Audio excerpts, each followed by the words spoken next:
Good evening, welcome back. देखिए, पिछले lecture में हम लोगों ने पार्लियामेंट के संबंध में, आवाज बंद कर दीजिए सोनिया। पार्लियामेंट के संबंध में हम लोगों ने स्टार्ट किया था, जिसमें पार्लियामेंट में कार्रवाई करने के दौरान disqualification and qualification of members के बारे में पिछले लेक्चर में हम लोगों ने देखा था। आज एक बहुत इम्पॉर्टेंट टॉपिक हम लोग स्टार्ट करने जा रहे हैं। इस टॉपिक से क्वेश्चन आपके प्रीलिम्स में, मेंस में, इंटरव्यू में एंड इंटरव्यू के साथ साथ आपका प्रीलिम्स, मेंस, इंटरव्यू सभी फोरम में इससे क्वेश्चन आपके पूछे जाते हैं। वो टॉपिक आपके एलएलबी स्टूडेंट के लिए भी कॉन्स्टिट्यूशनल लॉ में आपका बहुत बेनिफिशियरी है। वो चाहे लखनऊ यूनिवर्सिटी के स्टूडेंट हैं एलएलबी के या अदर्स यूनिवर्सिटी, वो टॉपिक जो है प्रिविलेज ऑफ पार्लियामेंट, ठीक है, प्रिविलेज ऑफ पार्लियामेंट यानी पार्लियामेंट प्रिविलेज की बात करता है।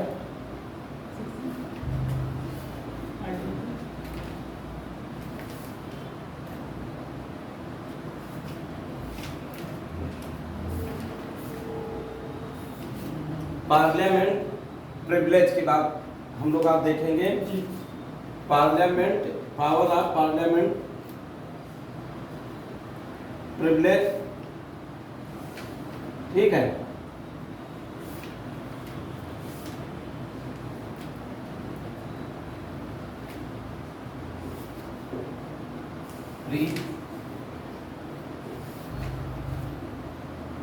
ठीक है, parliament privilege, PRIVILEGES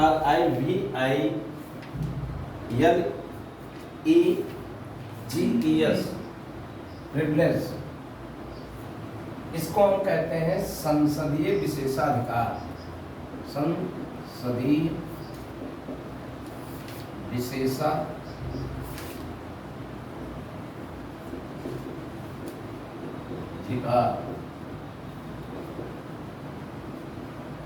parliamentary privilege, संसदीय विशेषाधिकार की बात हम लोगों को देखना है आज के लेक्चर में। That is very important topic. इसका provision article 105 and article 194, 105 state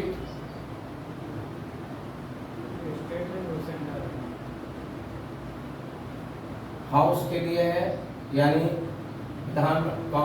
विधानमंडल के लिए, राज्य के लिए जो विधानसभाएं हैं, ठीक, स्टेट की विधानसभा को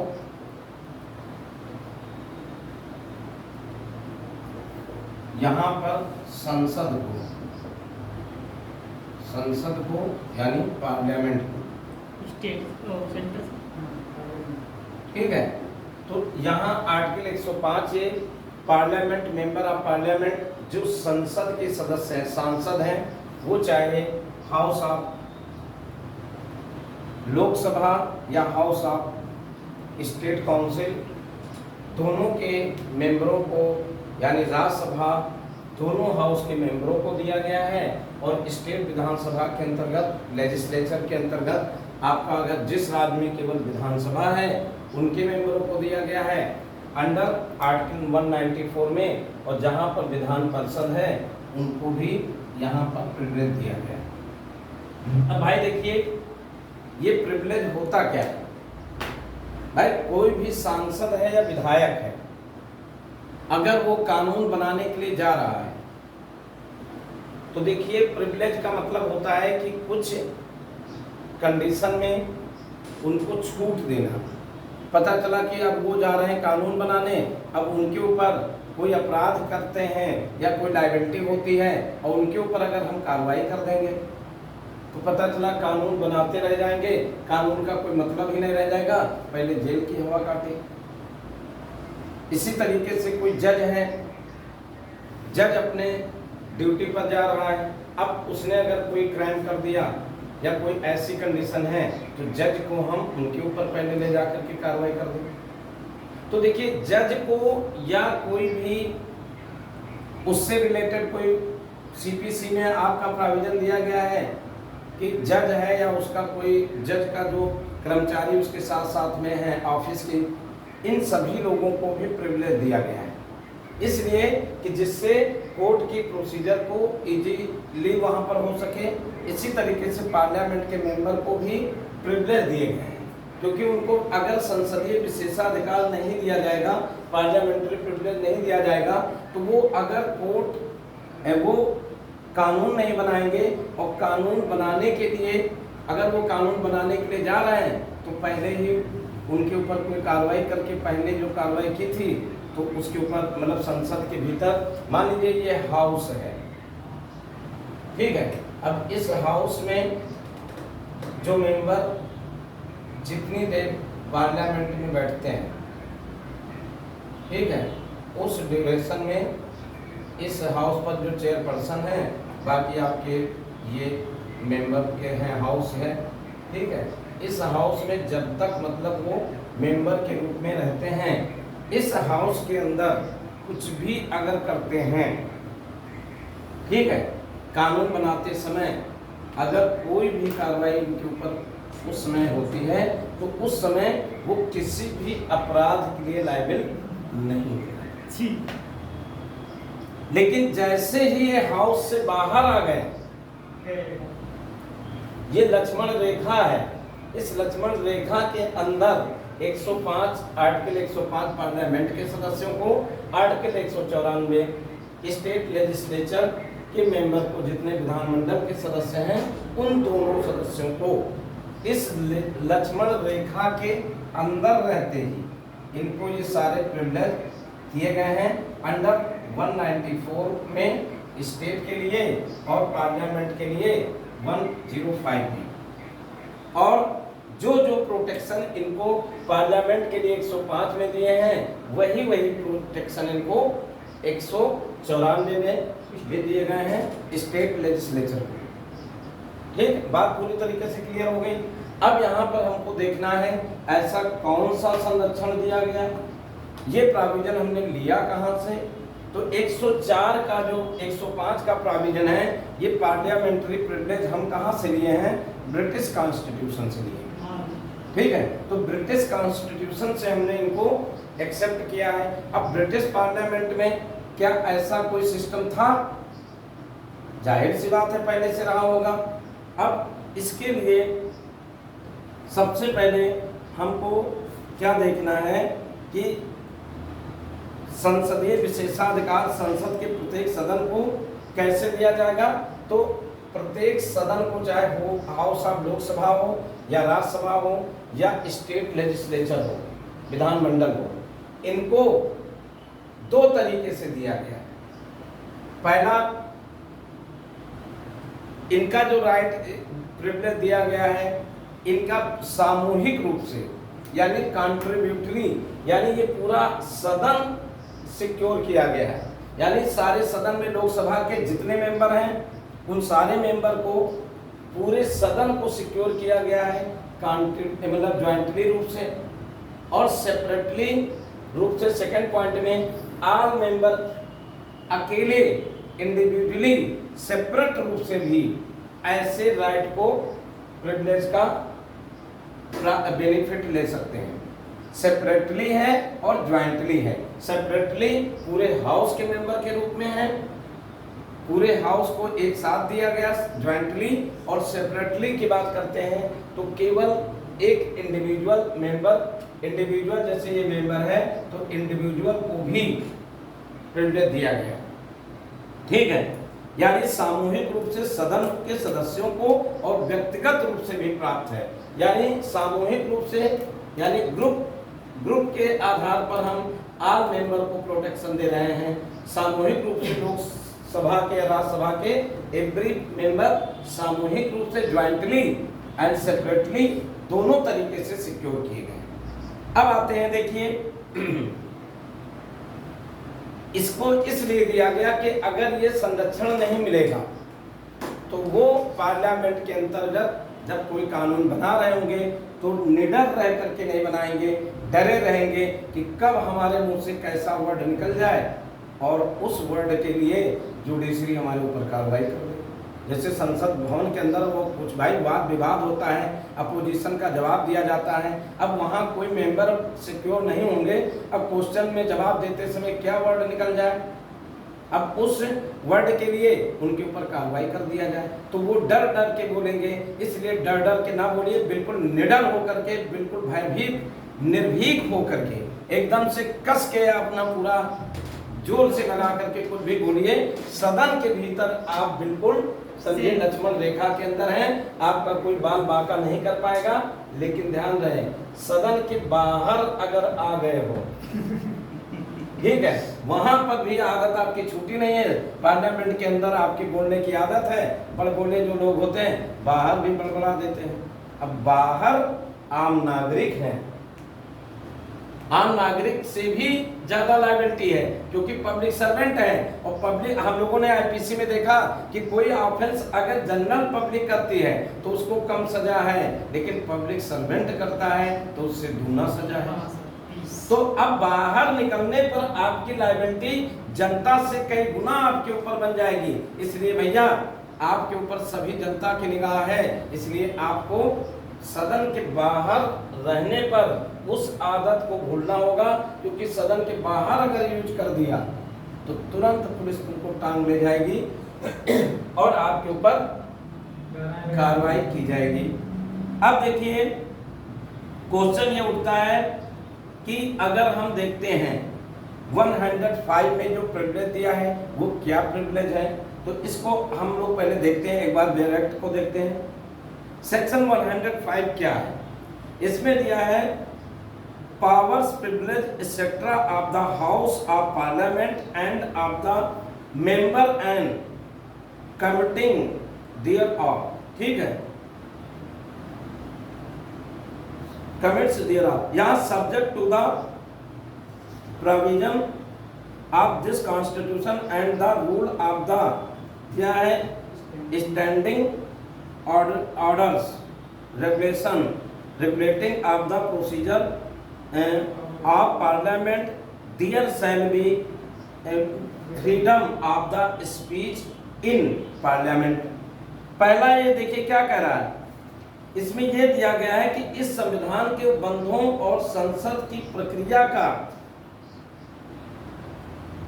विनियम करने वाले नियमों और स्थायी आदेश के अधीन रहते हुए संसद में वाक्य की स्वतंत्रता होगी। मतलब क्लियर कर दिया कि जो आपको प्रिविलेज दिए गए हैं वो एब्सोल्यूट नहीं है। मतलब अब ये नहीं कि आपने 105 का ऊपर का पोर्शन तो पढ़ लिया कि हमको संसदीय विशेषाधिकार प्राप्त है, बिल्कुल प्राप्त है, लेकिन एज अंडर है, क्या है, पार्लियामेंट खुद कोई कानून बना करके या रूल रेगुलेशन बना करके उसे रोक सकती है। अब पता चला कि संसद में पूरी छूट दे दी गई, अब वहां उठा करके कुर्सी चला रहे हो और इनडिसेंट लैंग्वेज यूज कर रहे हो, कुर्सी तोड़ रहे हो, हाथ पैर तोड़ रहे हो, मारपीट कर रहे हो, चलो तुमको छूट दे दी गई है, लेकिन आप कानून बनाने वाले हैं, कुछ रूल मर्यादा है, इनडिसेंट वर्ड को यूज नहीं करना है, क्योंकि ऐसी मर्यादाओं को मेंटेन करने के लिए खुद पार्लियामेंट अपना रूल रेगुलेशन बनाती है, तो उस रूल रेगुलेशन के अंडर में रह करके ये सब कुछ काम करना है। कह रहा देखिए इसमें क्लियर कर दिया है, subject to the of the member and दिया गया है, subject to the of the member and क्या है, committees thereof, subject to the provision of the constitution and it the rule and standing order regulation the procedure of parliament, there shall be freedom of the speech in parliament, यानी आपको freedom of speech की स्वतंत्रता दी गई है। Parliament के भीतर freedom of speech use करेंगे, कोई दिक्कत नहीं है। लेकिन as under rule and regulation, जो पार्लियामेंट का अपना रूल रेगुलेशन है उसके अंडर में रह करके आपको करना है, ठीक है, कोई बात नहीं भाई। दूसरा कह रहा संसद में या उसकी किसी समिति में संसद के किसी सदस्य द्वारा कही गई किसी किए गए या किसी मत के संबंध में उसके विरुद्ध किसी न्यायालय में कोई कार्रवाई नहीं की जाएगी, और किसी व्यक्ति के विरुद्ध संसद के किसी सदन के प्राधिकार द्वारा या उसके किसी प्रतिवेदन पत्र मतों या कार्रवाई के प्रकाशन के संबंध में इस प्रकार से कोई कार्रवाई नहीं की जाएगी। मतलब सेकेंड पॉइंट क्या कह रहा है कि पहले तो आपको सिक्योर किया गया वहां से, अब वहां से ये नहीं हुआ कि आपने कुछ, जैसे आप पार्लियामेंट के अंदर कह रहे हो कि वो देखो लालू यादव टुकुर टुकुर देख रहे हैं, आपने वहां कह दिया कि टुकुर टुकुर देख रहे हैं, तो एक प्रकार से उनको अवमानना कर दिया। अब लालू यादव पार्लियामेंट के बाहर आकर के मानहानि का, डिफेमेशन का, यानी सेक्शन 355 के अंतर्गत डिफेमेशन का मुकदमा नहीं कर पाएंगे, क्योंकि पार्लियामेंट के अंदर उन्होंने कहा लालू यादव टुकुर टुकुर देख रहे हैं, ठीक है। यही अब मान लीजिए जैसे राहुल गांधी का उदाहरण है, राहुल गांधी ने पार्लियामेंट में कहते कि सभी मोदी जितने हैं चोर हैं, तो राहुल गांधी को कुछ ना होता, लेकिन वही राहुल गांधी जाकर के पार्लियामेंट के बाहर जनरल पब्लिक मीटिंग में कह रहे हैं, इसीलिए उनके ऊपर कार्रवाई की गई। अगर उन्होंने इस वर्ड को यूज किया था पार्लियामेंट के अंदर कर देते तो 105(2) उनको फुली प्रोटेक्ट कर देती, क्योंकि उनके ऊपर आपराधिक कोई कार्रवाई ना होती। तो ध्यान दीजिएगा, ये अवमानना केवल आपके कोर्ट के अंदर तक है, उसके बाहर नहीं है। तो नॉट ओनली उनके अंदर क्या चीज है उसे प्रकाशित करने से प्रोटेक्शन पहला क्लास कर रहा है, स्पीच दीजिए खूब बिंदास, कोई दिक्कत नहीं। और दूसरा, अगर कोई अवमानना किसी की गई है तो उस अवमानना के अगेंस्ट सब क्लास 2 में दिया गया है, किसी प्रकार की कोई कार्रवाई न्यायालय के सामने नहीं होगी। अब देखिए सब क्लास 3 कह रहा अन्य बातों में संसद के प्रत्येक सदन को, अब यहां से थोड़ा सा पकड़ना है, अन्य बातों, ये दो तो आपको प्रिविलेज दे दिया कोर्ट के सेशन के अंदर रहते हुए। दो प्रोटेक्शन क्या है, आपकी कार्रवाई की प्रकाशन नहीं होगा, जो भी आपने कुर्सी में तोड़ा है उसको अंदर तक ही सीमित रखा जाएगा, ठीक है। घर की बात घर के देवली के बाहर नहीं जाएगी, यानी पार्लियामेंट के अंदर कुछ भी कहिए कोई दिक्कत नहीं। दूसरी बात, आपकी जो बात आपने कही है उसके लिए कोई सिविल और क्रिमिनल कोई कार्रवाई नहीं की जाएगी। तीसरी बात देखिए क्या कह रहा है यहाँ, अन्य बातों में संसद के प्रत्येक सदन और प्रत्येक सदन के सदस्यों और समिति की शक्तियां, विशेषाधिकार और नियुक्तियां ऐसी होंगी जो संसद समय समय पर विधि द्वारा पर निश्चित करे, और जब तक इस प्रकार पर निश्चित नहीं किया जाता है तब तक वही होगी जो 44वां संविधान संशोधन 1978 की धारा 15 में प्रवृत्त से ठीक पहले उस सदन और उसके सदस्यों को और समितियों को थी।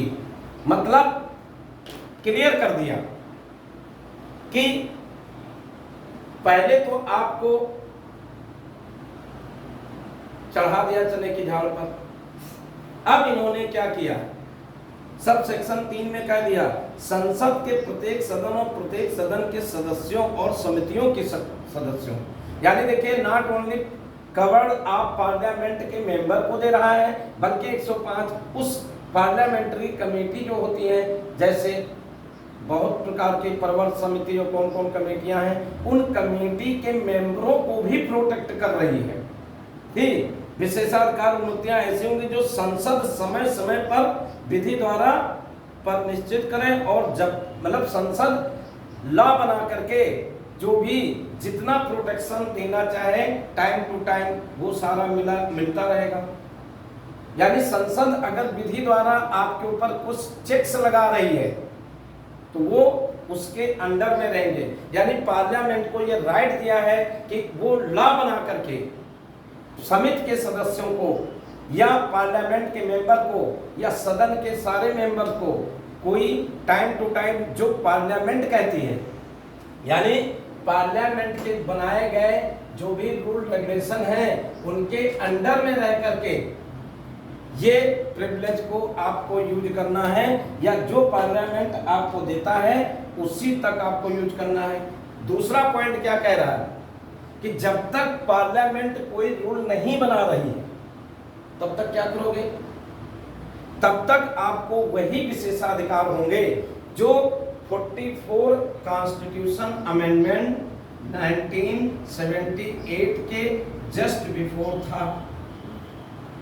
यानी 1978 के संविधान संशोधन के जस्ट बिफोर जो आपको प्रिविलेज थे, जब तक संसद कुछ नहीं बना रही है तब तक पुराने वाले से काम चला लो, और जब संसद नया कुछ बना देगी तो नए से काम चलेगा। इसका मतलब 1978 के पहले कुछ था और 1978 के बाद अब कुछ हो गया, कुछ ना कुछ संशोधन किया गया, वही चीज ये कह रहा है। ठीक है, रुक जाइए अभी। हाँ देखिए, अब पहले हमको ये देखना होगा कि संसद के 1944वें संविधान संशोधन 1978 के पहले क्या था। ठीक है, अब देखिए, ठीक पहले सदन के सदस्यों को समिति को था। इसका मतलब 44वां संविधान संशोधन के पहले क्या था, इसकी तहकीकात हमको करना पड़ेगा। दूसरी बात, चौथा कह रहा, जिन व्यक्तियों को इस संविधान के आधार पर संसद के किसी सदन या उसकी किसी समिति में बोलने का और उसकी कार्रवाई में अंततः भाग लेने का अधिकार है कि उपबंध 1-2 के उपबंध इस प्रकार लागू होंगे जिस प्रकार संसद के सदनों के संबंध में लागू है। यानी संसद में कुछ लोगों को, जैसे मंत्री हैं, महालेखा परीक्षक हैं या अटॉर्नी जनरल ऑफ इंडिया हैं, इनको भी तो प्रोटेक्ट करोगे। ये भी जब सदन में बोल सकते हैं तो इनको भी दिया जाएगा। तो वही कह रहा है, जिन व्यक्तियों को इस संविधान के आधार पर संसद के किसी सदन या उनकी समितियों में बोलने का और कार्रवाइयों में अंततः भाग लेने का अधिकार है, खंड 1, 2, 3 के उपबंध उसी प्रकार लागू होंगे जिस प्रकार संसद के सदस्यों पर लागू होगा। यानी ये पूरी तरीके से ऐसे लोगों को भी प्रोटेक्ट कर दिया जो संसद के भीतर बोल सकते हैं।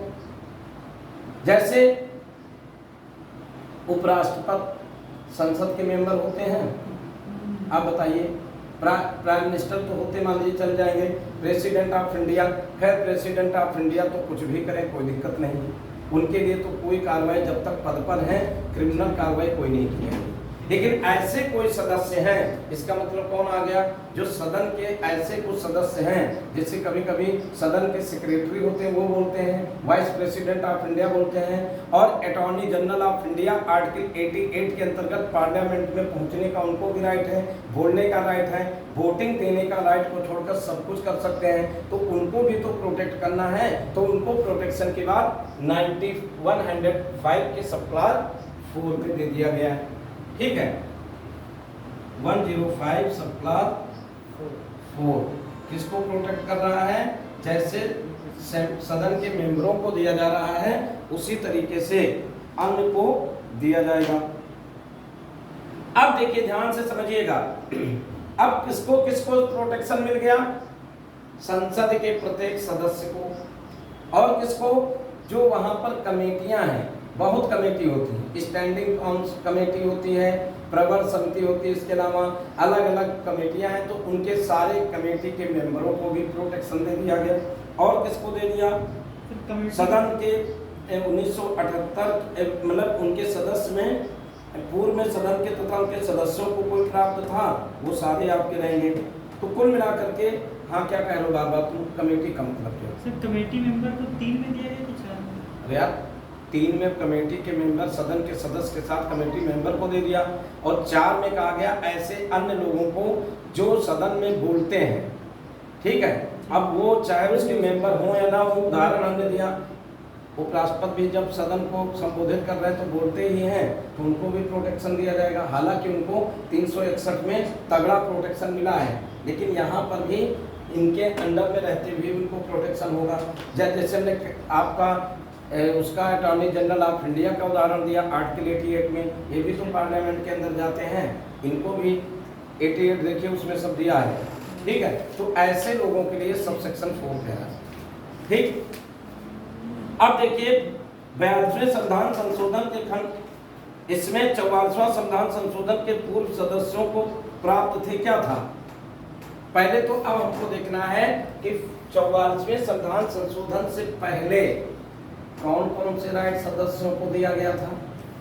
यानी संसद समय समय पर नियम बना करके जो करे उसके आधार पर तो रहेगा ही, लेकिन संसद जब तक समय समय पर नियम नहीं बना रही है तब तक क्या यूज करेंगे। इसके लिए हमें 44 कॉन्स्टिट्यूशन के पहले की स्थिति में जाना होगा। इसका मतलब पहले की स्थिति में क्या था कि 42वें संशोधन 76 के इसमें दिया गया अन्य बातों में सदन के प्रत्येक सदस्य राज्य के विधानमंडल के सदस्यों और समिति के शक्तियां विशेषाधिकार वह होंगे जो वह विधानमंडल समय समय पर जो किया गया। अब देखिए इंग्लैंड में पहला देखिए ध्यान दीजिएगा 105 के अंतर्गत कौन कौन से यहाँ दिए गए हैं। इस पे 42वें संविधान संशोधन के बाद में क्या इसमें चेक्स लगाए गए। ठीक है, तो बता रहे हैं पहले। सबसे पहले हमको जो आफ्टर जो हमारे 105 में दिया गया तो दो चीजों का राइट उनको प्रोटेक्शन दिया गया। क्या है? पहले हम प्रिविलेज की बात करते हैं। क्या प्रिविलेज है वो हम सदन के देखिए वो रूल रेगुलेशन क्या है 44वें संविधान संशोधन के द्वारा, उसे हम प्रेस के माध्यम से भी पहले बताएंगे। पहले हमको देखना है कि 105 के अंतर्गत क्या क्या प्रिविलेज है। पहला प्रिविलेज क्या है? पहला प्रिविलेज आपका दिया गया है भाषण की स्वतंत्रता। ठीक है, स्पीच 105 में ही दे दिया गया है। क्या है? Order regulate procedure self speech की है।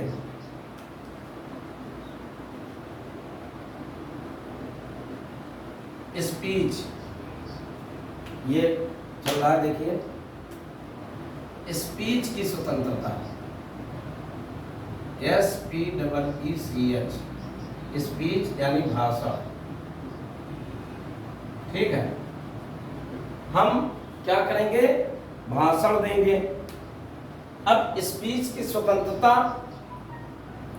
हम लोगों ने देखा, अगर ये सदन के अंदर स्पीच कर रहे हैं तो 105 प्रोटेक्ट करेगी, सदन के बाहर कर रहे हैं आर्टिकल 19 करेगी।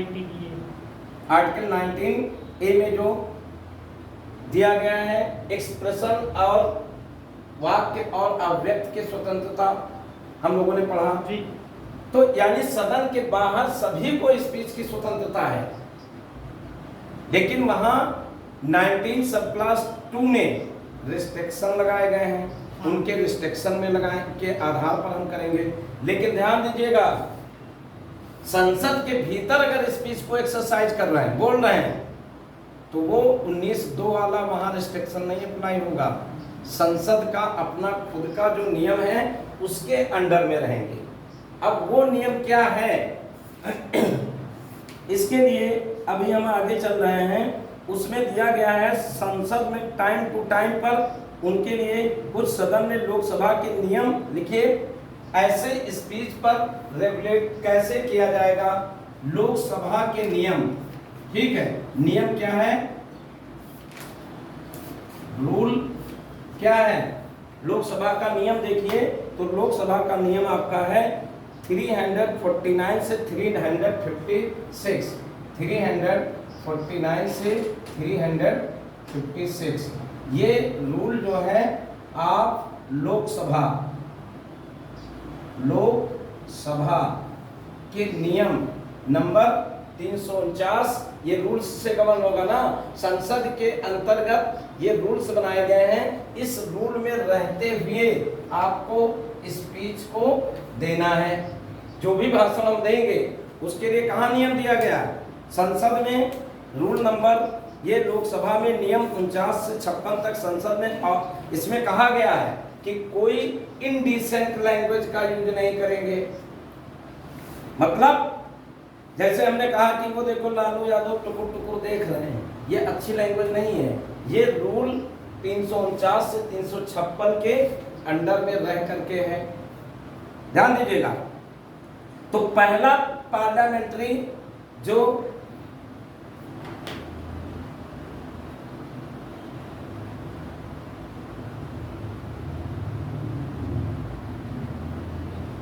अरे वो रुक जाइए, वो एक कॉल आ गई थी, ठीक है।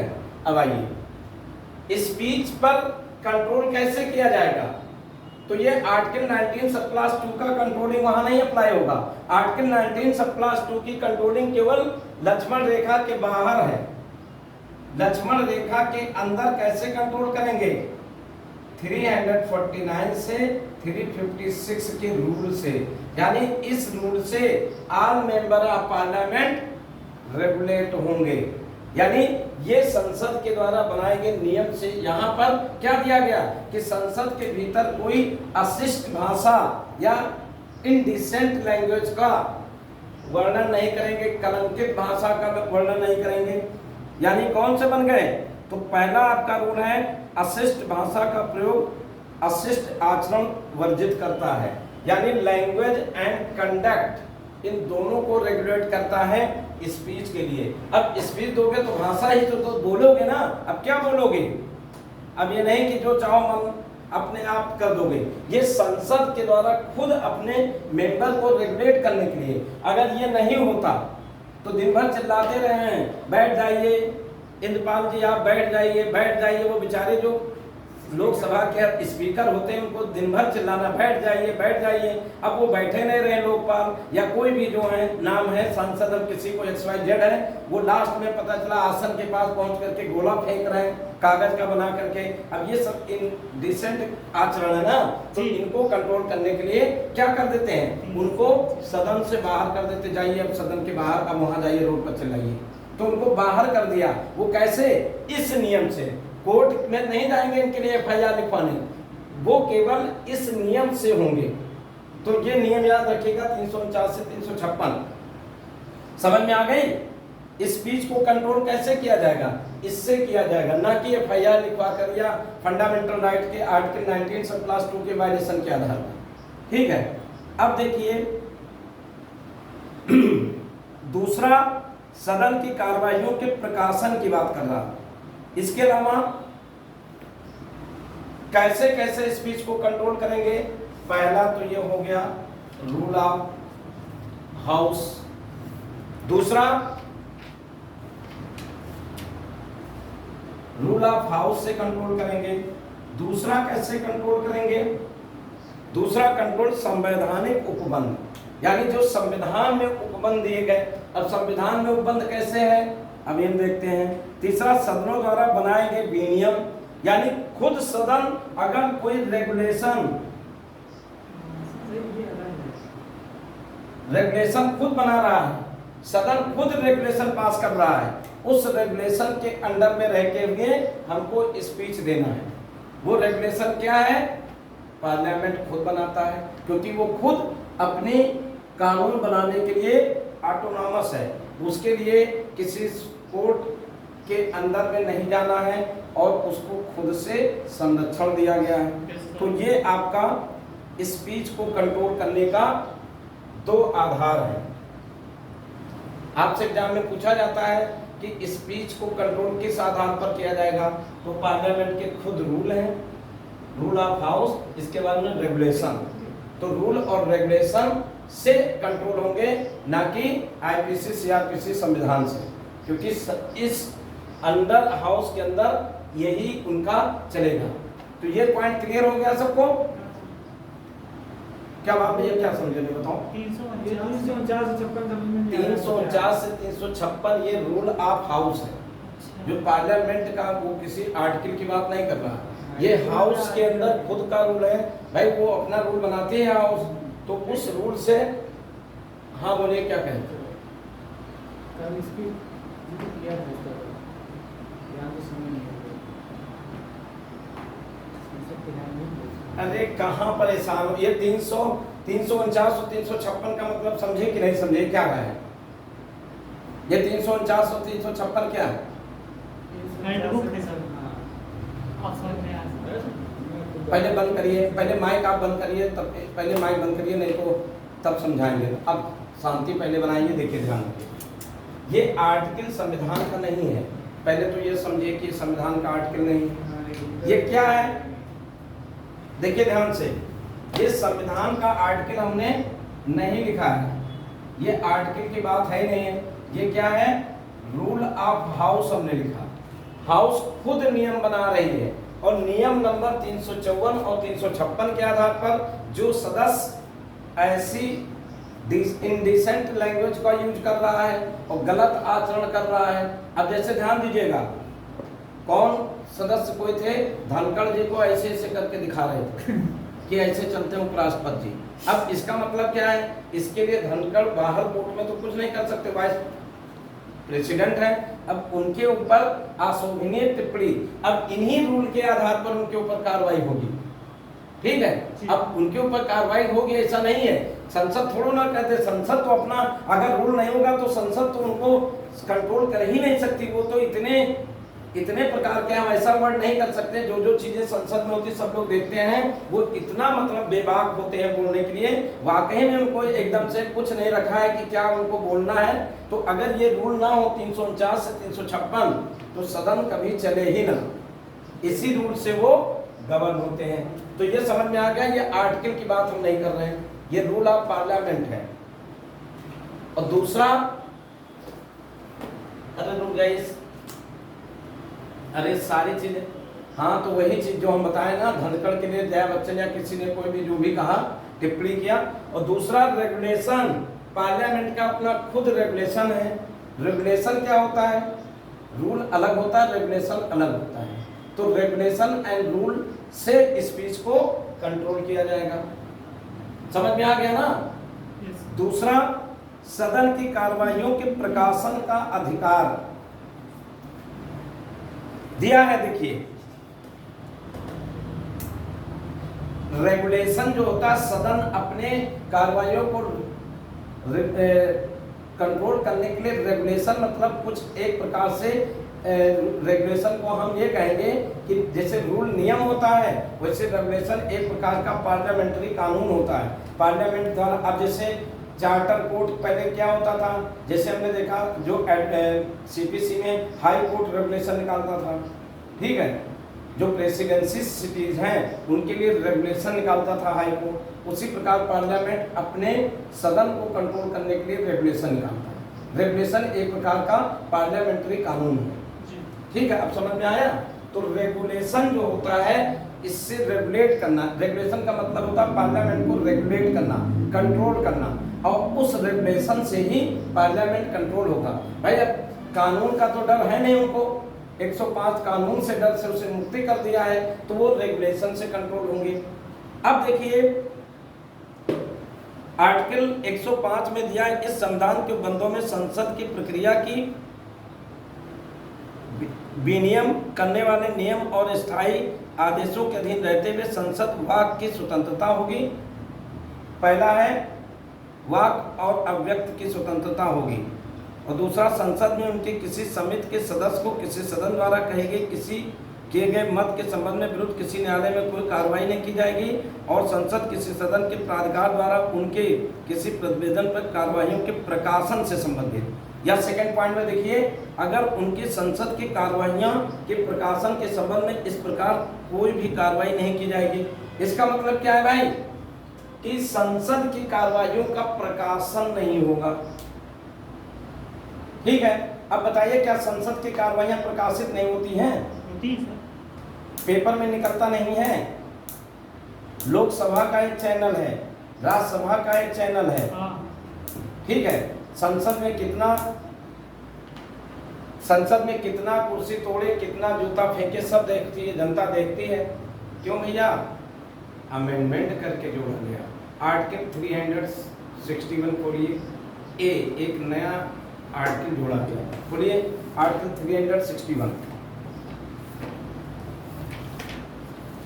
खोलिए भाई आर्टिकल 361 खुल गया। जी क्या कह रहा? ए सर, ये में यही ए सर ये में यही है कि संसद और राज्यों की विधानमंडलीय कार्यवाही के प्रकाशन का संरक्षण। पहले ये देखिए आर्टिकल 361 ए, आर्टिकल 361 ए इसे 2003 में जोड़ा गया। 2003 के पहले संसद की कार्यवाहियां नहीं देख पा रही थी जनता। कितना कुर्सी तोड़े, ठीक है, कितना कुर्सी तोड़े, कितना क्या किया, इसे कोई जनता देख नहीं पा रही थी। अब क्या था, जनता जनार्दन जाने कि हम जो जिनको जीत के भेजा है वो वहाँ क्या कर रहे हैं, उनकी जानकारी भी तो उनको होना चाहिए कि वो कितना क्या काम कर रहे हैं। भाई उनके सदन के, अब देखते नहीं, जब किसी क्षेत्र का अगर उठता है मुद्दा तो सांसद महोदय पूरा गरज कर बताते हैं, सांसद में हमारे यहाँ ये चीजें हैं, तो जानो सांसद क्षेत्र में जाए तो कहेंगे नहीं कुछ हो, हमारा सांसद हुआ, संसद में बोला बहुत दमदार से। तो कैसे बोलेगा? ऐसे बोलेगा। तो इसके लिए 2003 में संशोधन यानी 91 कॉन्स्टिट्यूशन अमेंडमेंट के थ्रू, लिखिए 91 वहाँ हाँ है, कहाँ क्या दिया है, किसमें?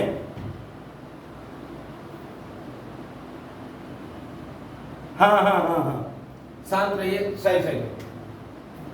ये गड़बड़ हो गया थोड़ा सा भैया, प्लीज थोड़ा सा मिसिंग हो गया, नोट करिए। पहले आप लोग बंद करिए आवाज। देखिए 44 वहाँ कॉन्स्टिट्यूशन अमेंडमेंट 1978 में यही जोड़ा गया। क्या जोड़ा गया? एक नई आर्टिकल जोड़ी गई, आर्टिकल 361 के बाद एक नया खंड जोड़ करके ये भाई 61 किसको राइट देती है? पार्लियामेंट में president of India, vice president of India, किसी देश के प्रशासक, गवर्नर, राज्यपाल, एलजी, इन लोगों को प्रोटेक्ट देती है। यहाँ पर इनको संरक्षण दिया गया। आवाज पहले बंद करिए, ठीक है, उनको संरक्षण देती है। यहाँ पर दे दिया गया, क्या जोड़ा गया? संसद और राज्य के विधानमंडलों की कार्यवाहियों के प्रकाशन का संरक्षण। यानी क्या दे दिया गया? कोई भी व्यक्ति संसद के किसी सदन या यथास्थित किसी राज्य की विधानसभा या किसी राज्य के विधानमंडल के किसी सदन की किसी कार्यवाहियों को सार्था सही विवरण के किसी समाचार पत्र में प्रकाशन के संबंध में किसी न्यायालय में किसी प्रकार की सिविल या दंडिक कार्रवाई का तब तक भागी नहीं होगा जब तक साबित नहीं कर दिया जाता है कि ऐसा प्रकाशन मालिक्यूसियस यानी विद्वेष से किया गया। मतलब ध्यान से समझिए, यहाँ ऑडिटर महोदय को यानी जो न्यूज़पेपर में पब्लिश कर रहे हैं या कार्रवाइयों का लाइव प्रसारण हो रहा है तो ऐसा प्रकाशन कर सकते हैं, लेकिन ध्यान रहे ये प्रकाशन करना सांसद के किसी का विद्वेषपूर्ण आशय से नहीं प्रकाशित करना है। उनका काम है कि जनता भी देखे कि हमारे सांसद महोदय कितना दमदारी से मुद्दा उठा रहे हैं, जनता भी तो जाने कानून बनता कैसे है, ठीक है। तो इसके लिए ये नया प्रोविजन जोड़ दिया गया। ये हम कह सकते हैं अब स्पीच अगर देंगे तो उसका स्पीच का प्रकाशन हो जाएगा। तो दो प्रिविलेज में 44वें संविधान संशोधन से पहले क्या था और 44वें संविधान संशोधन के बाद में, तो 44वें संविधान संशोधन के बाद में एक ये राइट जुड़ गया, प्रकाशन का राइट आ गया, ठीक है। तो यही तो 44वें के बाद में आया। अभी 44वें के पहले के भी बताएंगे, पहले एक एक स्टेप वाइज स्टेप समझिए। अब प्रकाशन के लिए प्रोविजो दिया, इस खंड की कोई बात संसद के किसी सदन या यथास्थित किसी राज्य के विधानसभा के किसी राज्य के विधानमंडल के किसी सदन को गुप्त बैठक के कार्यवाहियां के प्रकाशन को लागू नहीं है। लेकिन अब पता चला सीक्रेट कोई संसद चल रही है, गुप्त बैठक बुलाई गई है, वहां प्रकाशित करेंगे तो उसको सीक्रेट पार्लियामेंट के प्रोसीजर को ये प्रोटेक्ट नहीं करेगा। पहले सभी जनता के सामने जो हो रहा है उसी को प्रोटेक्ट करेगा, ना कि सीक्रेट सेशन को। ठीक है। सब क्लास 2 क्या कह रहा है? किसी भी साधारण केंद्र के माध्यम से उपलब्ध किसी कार्यक्रम या सेवा के भाग रूप बेतार तार यांत्रिकी के माध्यम से प्रसारित रिपोर्ट या सामग्री के संबंध में इसी प्रकार लागू होगा जिस प्रकार किसी समाचार प्रकाशन के लिए। और इस अनुच्छेद के समाचार पत्र के अंतर्गत समाचार एजेंसी को किसी ऐसी रिपोर्ट जिसके समाचार में प्रकाशित सामग्री अंतर्विष्ट है। ठीक है। अब ध्यान दीजिएगा, क्लियर हो गया क्यों संसद की कार्रवाई हमको दिखाई पड़ती है?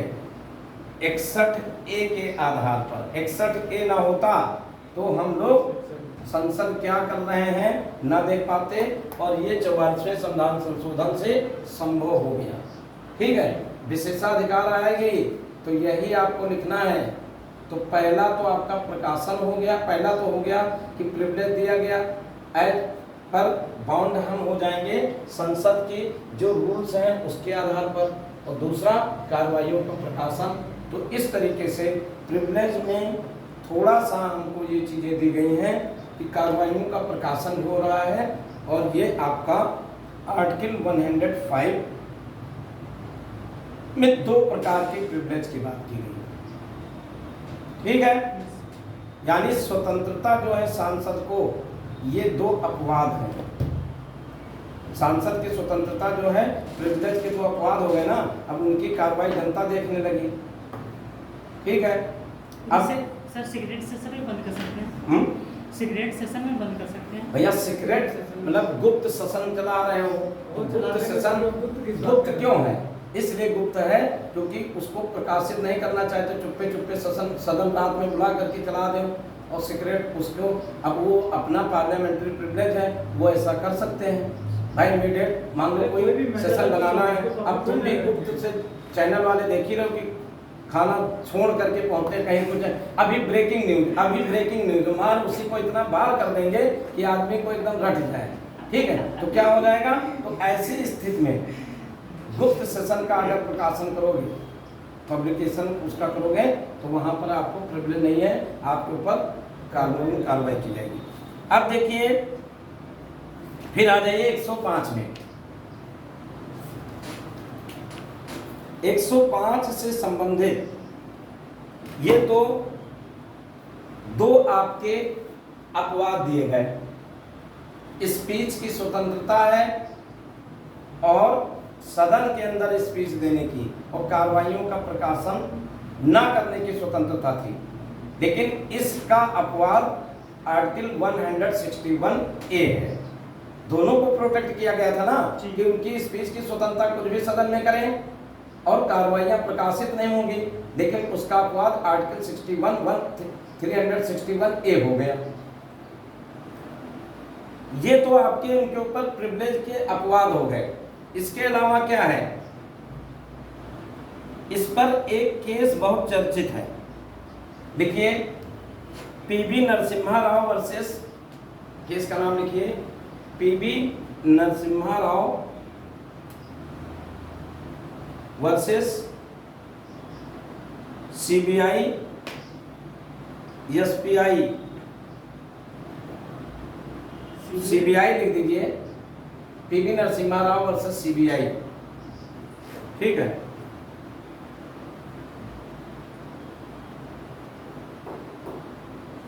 AIR 2000 और 1998 सुप्रीम कोर्ट, 1998 सुप्रीम कोर्ट।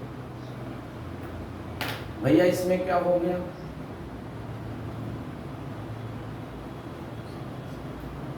संसद की कार्रवाई चल रही है,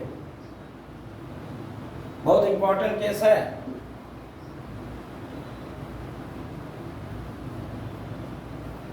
पीबी नरसिम्हा राव का जो केस आता है, इस केस में सुप्रीम कोर्ट के सामने ये क्वेश्चन गया कि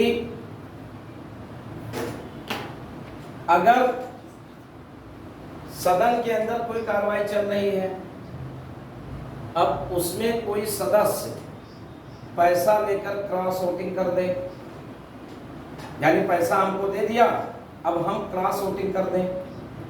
हम पार्टी भाजपा के हैं और पता चला कि वहां पर हमको बिल गिराना है, हम क्रॉस वोटिंग का मतलब हम चले जाएं बीएसपी पर या एसपी में चले जाएं या कांग्रेस में चले जाएं, ठीक है जी। हम हैं बीजेपी के। अब मान लीजिए पैसा लेकर के, घूस लेकर के पार्टी के अगेंस्ट वोट देते हैं, तो क्या इनके ऊपर कार्रवाई होगी? भाई सांसद हैं, तो यही केस सुप्रीम कोर्ट में गया था। तो सुप्रीम कोर्ट ने कहा कि भैया पैसा लेकर के अगर वोट दोगे तो ये मामला सुप्रीम कोर्ट नहीं जा सकता, क्योंकि 105 से प्रोटेक्शन है, पार्लियामेंट्री प्रिविलेज हमें प्राप्त है। सदन के अंदर हम कुछ भी एक्ट करें, can not subject matter before court, न्यायालय का सब्जेक्ट मैटर नहीं हो सकता। लेकिन हाँ, अगर वो पैसा लेकर के सदन में ही ना घुसे कि हम पहुंचेंगे तब वोट देना पड़ेगा, और सदन में ना जाए तो सदन में पैसा तो लेकर के सदन में नहीं गए, अब सदन में वोटिंग जब हम नहीं जाएंगे तो वोटिंग नहीं दे पाएंगे, तो जब हम एंट्री नहीं करेंगे अब हमारे ऊपर कार्रवाई होगी, क्योंकि सदन के बाहर हम हैं। बात समझ में आ गया? तो पीवी नरसिम्हा राव ने कहा गया क्रॉस वोटिंग 98 में देख रहे थे कितने 2.5 दिन की सरकार बन रही, 13 दिन की बन रही है, 13 महीने बन रही है, 6 महीने बन रही है, कितना वहां उसमें 98 से लेकर के 2005 तक के कितनी कोलिजन गवर्नमेंटें आ रही थी। तो उस समय पर सुप्रीम कोर्ट ने कहा कि पैसा लेकर के क्रॉस वोटिंग कर रहे हो तो ऐसी स्थिति में चूंकि प्रिविलेज के अंतर्गत मामला आ रहा है, हम कोई कार्रवाई नहीं करेंगे। 98 से लेकर 2004 तक तो ठीक है, अरे यार तो उसमें दल बदल कानून चल रहा था, वो मतलब उसमें अटल बिहारी की 13 दिन और 13 महीने कितनी सरकारें गिरी हैं, ठीक है। तो उसमें कोलिजन गवर्नमेंट का था, और 2005 से 2010 तक का जो आपका है डबल टेन्योर जो आपका था 2004 से लेकर जो 14 तक का था, ये कांग्रेस का था। यहाँ पर डबल बनी और उसके बाद सिंह की बन रही है। तो कहने का मतलब ध्यान दीजिएगा, क्योंकि पैसा लेकर cross voting can not subject matter before court, न्यायालय के सामने गया कि इन्होंने पैसा लेकर के वोट दे दिया, तो सुप्रीम कोर्ट ने कहा भैया कोर्ट के अंदर हमारा कोई जुगाड़ नहीं है, कोर्ट के अंदर उसके अंदर पार्लियामेंट के अंदर हम कुछ नहीं कर सकते। लेकिन जो पैसा लेकर पार्लियामेंट में घुसे नहीं है तो वो बाहर उनको पकड़ लिया हमने, यानी न्यायपालिका कह रहे इस लक्ष्मण रेखा के पहले, यानी पैसा लेकर जो नहीं गए वो सीता बन गए। लक्ष्मण रेखा के बाहर पकड़ लिया, रावण ने खट से ले लिया था, पकड़ लिया था। तो ये लोग पैसा तो लेकर के सदन के अंदर नहीं है, इनको तो हम रगड़ देंगे, लेकिन सदन में एंट्री कर जाएंगे तो हम प्रिविलेज से अंदर कुछ नहीं कर सकते। ध्यान में समझ में आ गया ना? तो पीवी नरसिम्हा राव के केस में यही कोर्ट ने कहा, मामले में सुप्रीम कोर्ट के 5 सदस्यीय कॉन्स्टिट्यूशन बेंच में 3-2 से डिसीजन आया और कहा कि 15(2) के अधीन संसद सदस्य को प्राप्त विशेषाधिकार का क्षेत्र पर्याप्त विस्तृत है, केवल न्याय कार्रवाइयों तक सीमित नहीं है, बल्कि संसद की कार्रवाइयों में निडरता पूर्वक भाग लेने मतदान तक है। और यहाँ जो कुछ कहने के लिए उसके विरुद्ध कोई सिविल और आपराधिक कार्रवाई नहीं की जा सकती। अतः जिन सदस्यों ने सरकार के विरुद्ध लाए गए अविश्वास प्रस्ताव के विरुद्ध रिश्वत लेकर मतदान किया, उन्हें अनुच्छेद 105(2) का संरक्षण प्राप्त होगा और उनके विरुद्ध किसी षड्यंत्र अवैध करार के लिए कोई भी कार्रवाई न्यायालय में नहीं होगी। किंतु जिन सांसद ने मतदान में भाग नहीं लिया उनके विरुद्ध संबंधित विधि के अनुसार कार्रवाई की जा सकती है, क्योंकि संसद के अंदर कहाँ रहे, वो तो बाहर रहे, मतदान में भागे नहीं लिए, यानी संसद के बाहर थे। तो अब समझ में आ गया कि सांसद को इसके अंदर कितना प्रोटेक्शन है। तो संसद के हाउस के अंदर तो वो बिल्कुल शेर है, बाहर ढेर है, ठीक है। तो पीवी नरसिम्हा राव का केस भी इस पर एक लैंडमार्क डिसीजन बन रहा है। ठीक समझ में आ रहा है ना? कोई दिक्कत तो नहीं किसी को? अब देखिए यहाँ पर दो आपकी कार्रवाइयों को हमने पूरा संसद में दो प्रकार के संरक्षण दिए गए, यानी उनकी कार्रवाइयों को प्रकाशन नहीं होगा और स्पीच की स्वतंत्रता है। प्रकाशन के लिए 1961 आर्टिकल ए में 361 में ए जोड़ करके 44वें संविधान संशोधन 1978 द्वारा ये प्रावधान जोड़ दिया गया। अन्य विशेषाधिकार को नेक्स्ट टर्न पर यहीं से आगे हम चालू करेंगे। इनको कुछ आदर्श प्रिविलेज दिए गए हैं पार्लियामेंट के सदस्यों को। अब उसी में हम बताएंगे कि 1978 के पहले क्या था और उसके बाद में अन्य विशेषाधिकार में क्या क्या इनके पास हो सकता है, और ये फुल मार्क्स का लॉन्ग क्वेश्चन बनेगा क्योंकि इसे हम 194 के साथ में भी जोड़ करके पढ़ेंगे। तो ये एक सब्जेक्ट एक लेक्चर का ये नहीं था, क्योंकि इसको कायदे से हमको समझाना है।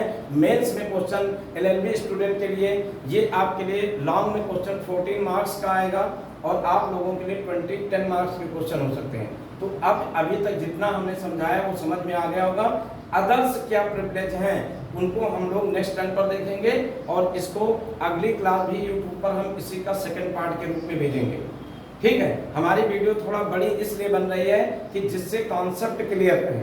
अब छोटी वीडियो में पता चला 15 मिनट में हम कैसे समझाएंगे, वही बेयर एक्ट बाँच देंगे और बेयर एक्ट बाँचने से समझ में आएगा नहीं, इसलिए थोड़ा बड़ी हो रही है। इसके लिए आप लोग डोंट वरी, और अच्छी चीज़ को समझने के लिए आपको थोड़ा सा वीडियो को देखना होगा और लाइक करिए, फॉरवर्ड करिए और हमारा मनोबल बढ़ाइए।